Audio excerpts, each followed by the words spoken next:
在中国人还沉浸在五一假期的时候，一项来自美国的政策调整，正让中国电商行业陷入前所未有的困境。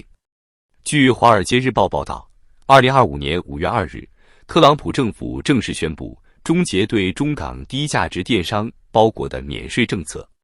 这意味着价值低于800美元的商品，从手机可到服装，将不再享受免税进入美国的待遇。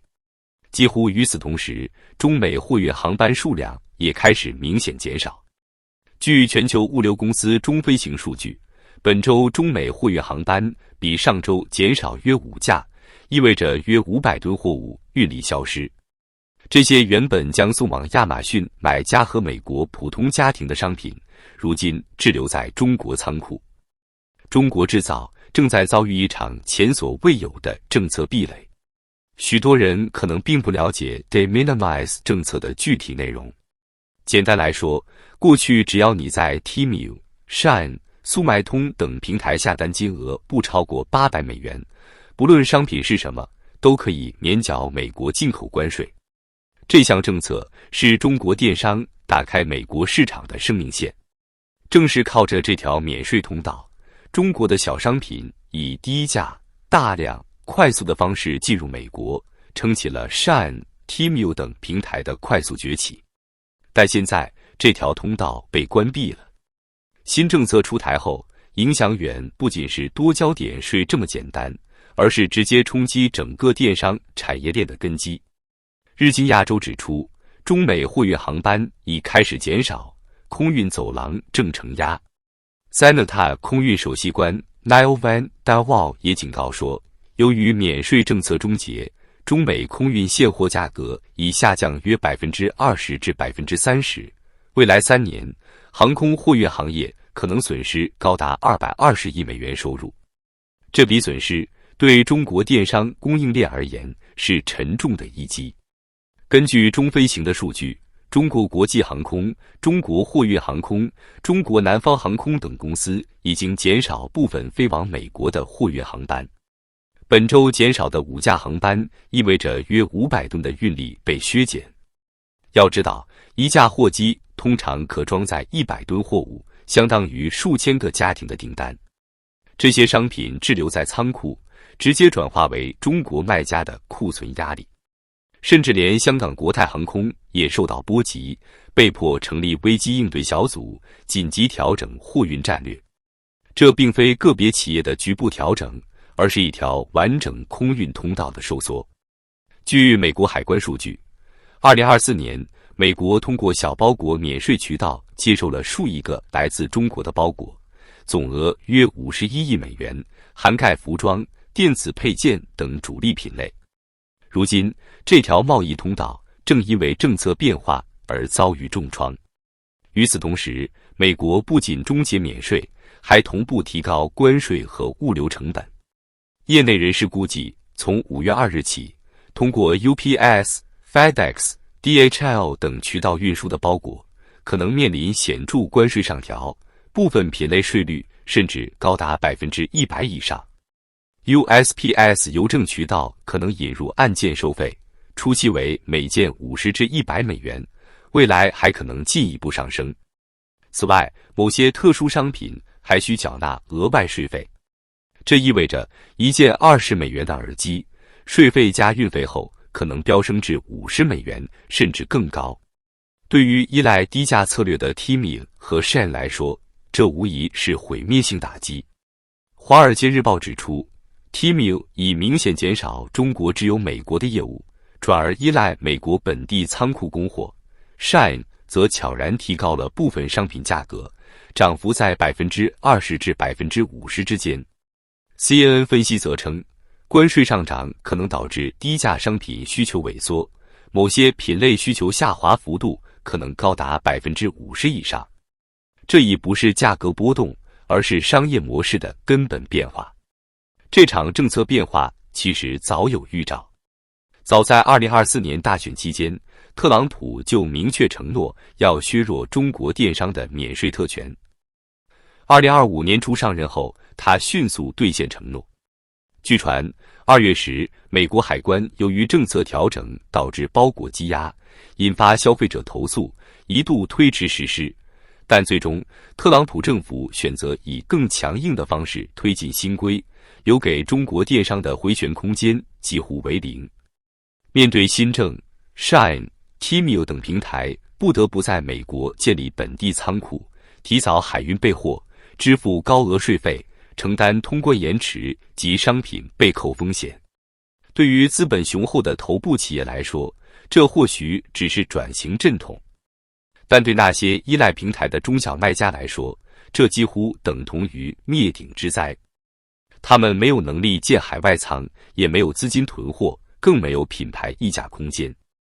一旦订单减少，库存积压，现金流断裂，员工工资难以支付，很可能在几个月内退出市场。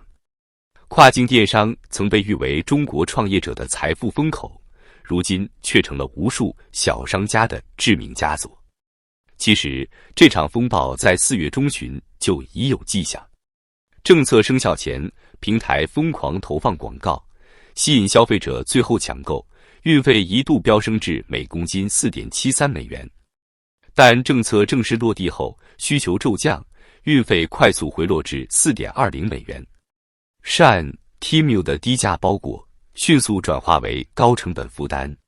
Sanita 的专家坦言，电商曾是航空货运的主引擎。如今政策突变，对整个市场将造成持续性冲击。中国电商正在迎来这场冲击的第一波浪潮。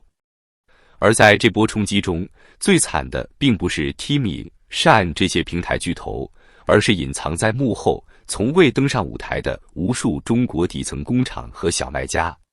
汕头的小厂为 Shine 代工泳装，每件利润仅0.1元；义乌女工为 Temu 制作假睫毛，日夜加班赶货。深圳的90后夫妻在10几平米的仓库里贴牌耳机，靠订单勉强度日。一旦订单减少，这些人连厂房租金、员工工资都难以维持。央视数据显示，中国跨境电商产业链涵盖3200万个就业岗位，覆盖168个城市，8万家工厂。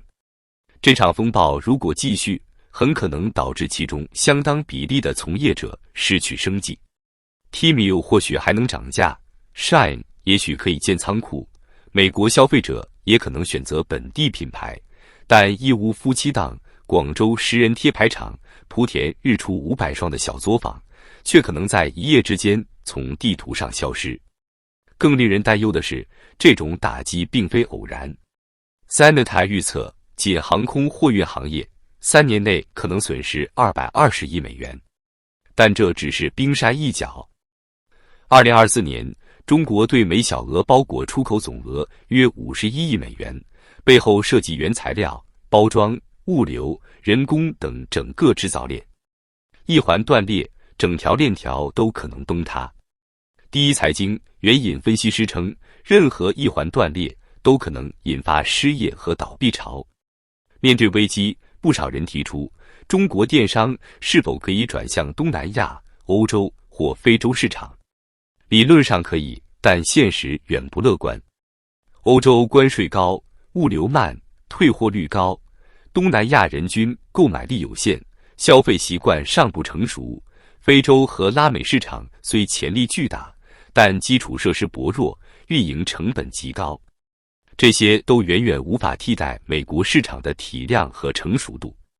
更深层次的现实是，这场变化并非一时兴起，而是美国系统性脱钩战略的一部分。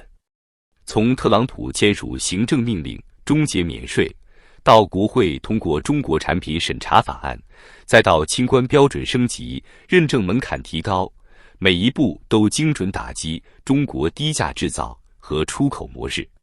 不仅如此，特朗普还在推进对 TikTok、DJI、大疆等中国企业的限制法案，拟推全面关税改革法案，计划对中国产品征收高达50%至60%的平均关税。这是一场深刻的结构性冲击，已不是对抗，而是经济冷战 2.0 的序章。短短几个月内，中国电商行业经历了从巅峰到深渊的急转弯。行业研究机构预测，60%以上的中小跨境卖家可能在2025年底前退出美国市场。Temu、Shein 等平台将不得不转型为本地电商，利润率大幅下降。而以东莞、义乌、泉州为代表的制造业重镇将面临大规模裁员和企业倒闭潮，航空货运行业也将陷入至少3年的长期低迷。最严峻的问题是，中国目前尚未找到可替代美国市场的出路，外贸依赖度仍高达 35%， 其中对美出口占比超过 13%。这不仅仅是平台危机，更是无数中国家庭收入来源的致命断裂。电商神话正在破灭，制造业外溢无门，失业潮正悄然逼近。这不是危言耸听，而是数字、航班、订单量、仓储库存共同描绘出的现实图景。中国人真的准备好了吗？